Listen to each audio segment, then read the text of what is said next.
Olá, tudo bem? Nós estamos lançando um curso completo de Windows 2008 Server e também 2012, tá? Esse curso 2008 ele serve também para 2012 e neste curso o que que você vai aprender? Você vai aprender, vou puxar aqui os tópicos, tá? Nesse curso você vai aprender a implementar o volume espelhado, tá? Nós vamos montar um ambiente simulado todo numa estrutura VMware Pro versão 12 Workstation e vamos colocar dois servidores, um controlador de domínio primário e um secundário. Vamos instalar o Active Directory no primeiro controlador, criar praticamente 4 usuários, tá? Ensinando a ativar perfil local e perfil móvel também, tá? O que vai permitir o usuário logar em 2, 3, em todas as máquinas da empresa, né? Com o próprio perfil dele, o servidor vai montar o desktop, meus documentos favoritos, tá? Inclusive e-mails também do Outlook, que fica dentro do perfil do usuário, ele pode utilizar isso na própria máquina que não seja a dele, evitando aí que o usuário fique escravo da própria máquina. Muitas vezes o usuário chega no escritório, chega aí na empresa para trabalhar e o que que acontece? A máquina dele está parada, queimou a placa-mãe, deu algum problema de hardware, HD, e o usuário muitas vezes tem todos aqueles arquivos dele, a maioria dos arquivos ali mantidos pela própria máquina, né? Mantidos na máquina. E isso é muito ruim, porque o usuário fica dependente, né? Totalmente escravo daquela máquina.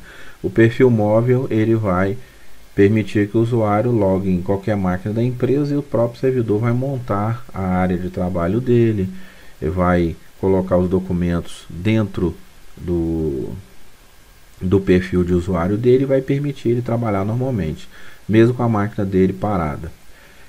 A gente recomenda que você utilize o perfil móvel em uma estrutura pelo menos giga, tá? Giga LAN com um switch aí bom.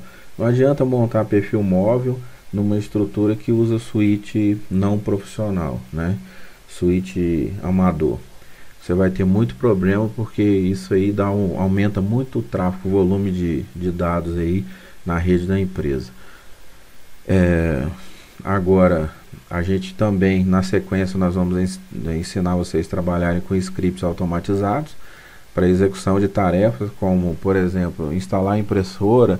Às vezes o usuário remove a impressora acidentalmente e esse script, aí, quando for executado em tempo real ali no logon do usuário, ele vai repor a impressora, já vai mapear a unidade de rede a qual o usuário tem acesso aos arquivos no servidor, e irá fazer um sincronismo de horário também com o servidor, que é hiper importante, né? Que a gente tem muito problema de computador saindo fora de hora, ficando ali, destoando o horário ali com o próprio servidor, e no final o script vai rodar uma saudação para o usuário, né?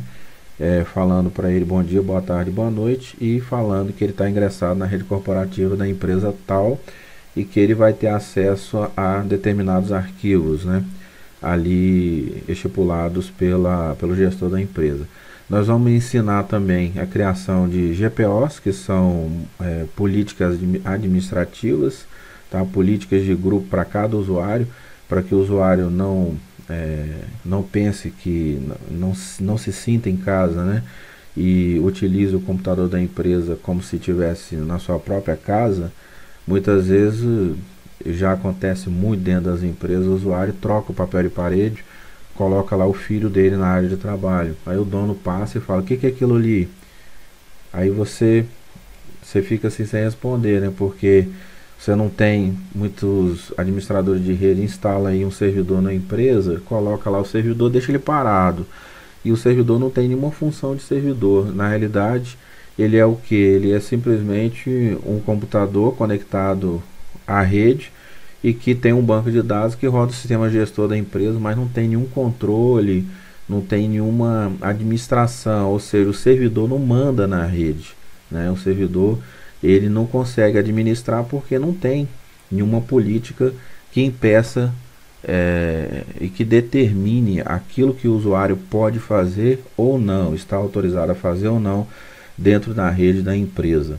Então essa GPOs, ela vai modelar o que cada usuário pode fazer dentro da rede da empresa, ou seja, o usuário não vai poder instalar aplicativos, não vai poder instalar jogos. A gente pode limitar também de acordo com a ordem do gestor da empresa. Olha, eu quero que essas máquinas aqui, 20 máquinas, elas abram só o Word, tá? O Skype e, por exemplo, o Windows Explorer, e o sistema gestor da empresa somente vai funcionar essas aplicações. Então a GPO, ela vai permitir esse controle, né, daquilo que cada usuário pode acessar ou não dentro da rede e na utilização do computador de uso diário dele, né, que é a estação de trabalho dele.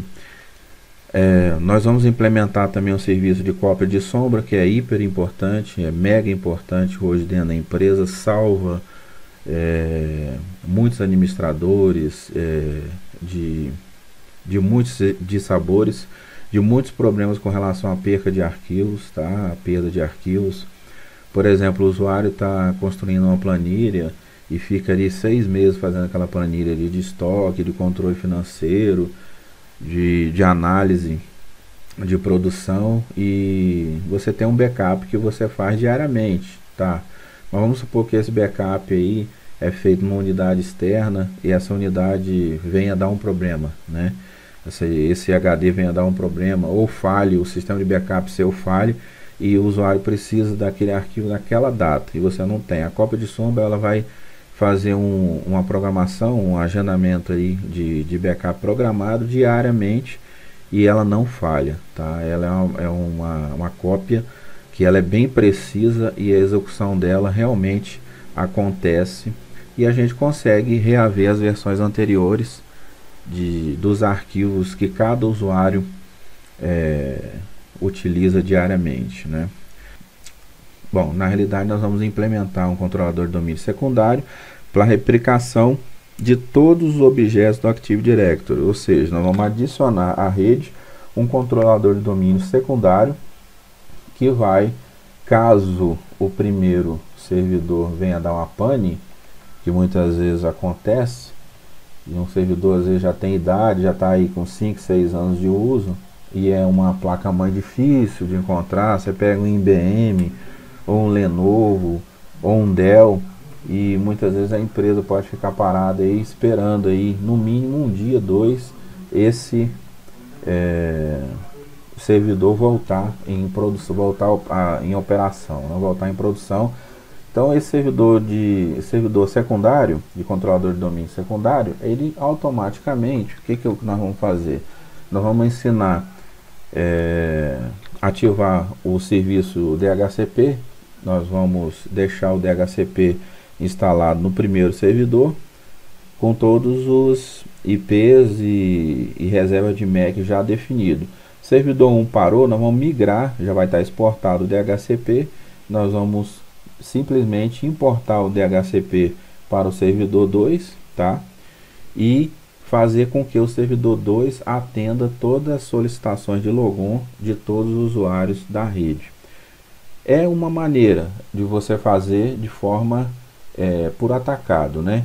E você vai fazer para a estrutura toda. Uma vez que você migra o DHCP, você simplesmente, as máquinas, as estações como estão obtendo IP automaticamente, o único trabalho que você vai ter é trocar, no caso, o DNS do servidor secundário aí, tá? Na migração desse DHCP. No Windows 2012 não é necessário você fazer essa migração de DHCP, tá?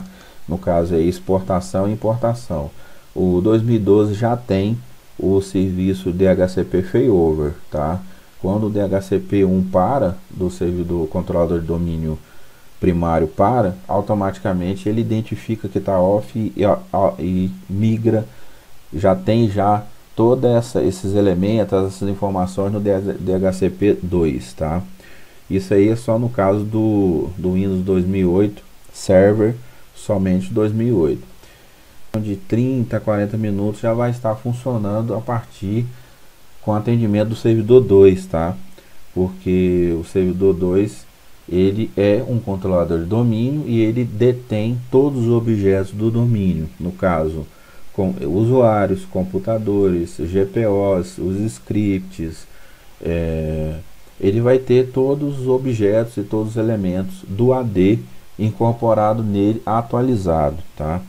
Então ele vai conseguir atender as solicitações de logon e também, como que é o grande finale do curso, que é o ponto alto, o ponto-chave desse curso, que é fazer pastas, né, construir pastas sincronizadas entre esses dois servidores, servidor 1 de controlador de domínio primário, servidor 2 de controlador de domínio secundário, e fazer com que essas pastas sejam replicadas em tempo real entre os servidores, tá?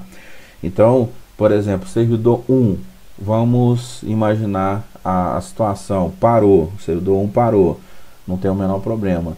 O servidor 2 vai sustentar a raiz do domínio local, porque esse conceito de replicação de pasta, ele é feito em cima da raiz do domínio. Então, nós não vamos apontar, quando o usuário precisar acessar, por exemplo, uma pasta produção, nós não vamos apontar, por exemplo, o nome do servidor, servidor/produção, não. Nós vamos apontar o domínio, que vai ser sustentado por dois computadores, que são dois controladores de domínio primário e secundário. Se um cair, o domínio será sustentado pelo 2 e vai trazer a pasta replicada com compartilhamento, tá?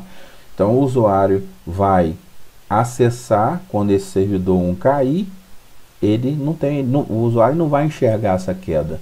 O usuário, ele simplesmente vai acessar, porque o servidor 2 vai estar sustentando a raiz do domínio e a pasta sincronizada em tempo real, no momento em que ela parou.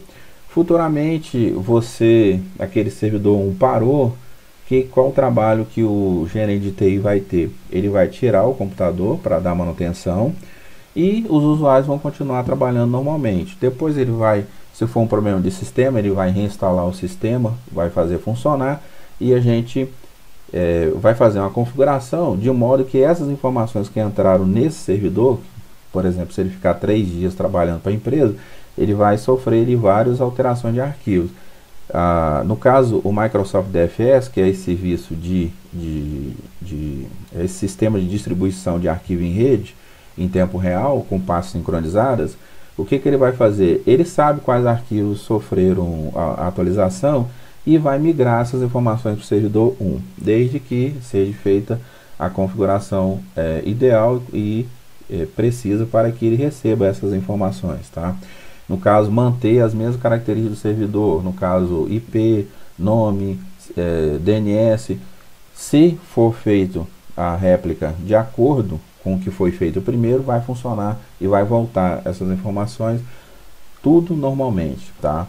E o curso é exatamente isso. Agora você se pergunta, você deve estar se perguntando, se auto-especulando, por que investir num curso desse?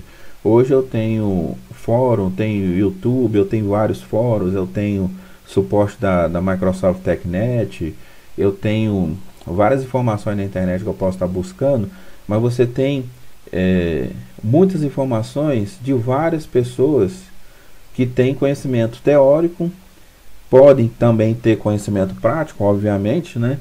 Mas esse curso, ele vai estar oferecendo para você todas as informações condensadas e unificadas num único curso. E nós estamos oferecendo 10 anos de experiência com produção em servidores Windows em produção. Eles estão ativos hoje aqui na cidade de Goiânia. Nós temos 8 servidores ativos há mais de 6 anos, funcionando com essa estrutura que nós estamos propondo no curso, tá? Então eu acredito que vale a pena você investir no seu conhecimento teórico e prático. Existem duas formas de você optar por esse curso. Você pode optar simplesmente por fazer o curso sem acompanhamento no seu primeiro projeto, e você pode fazer a opção de comprar o curso com acompanhamento no seu primeiro projeto. Então, até o próximo vídeo. Agradeço a paciência de vocês por nos escutarem até aqui Obrigado.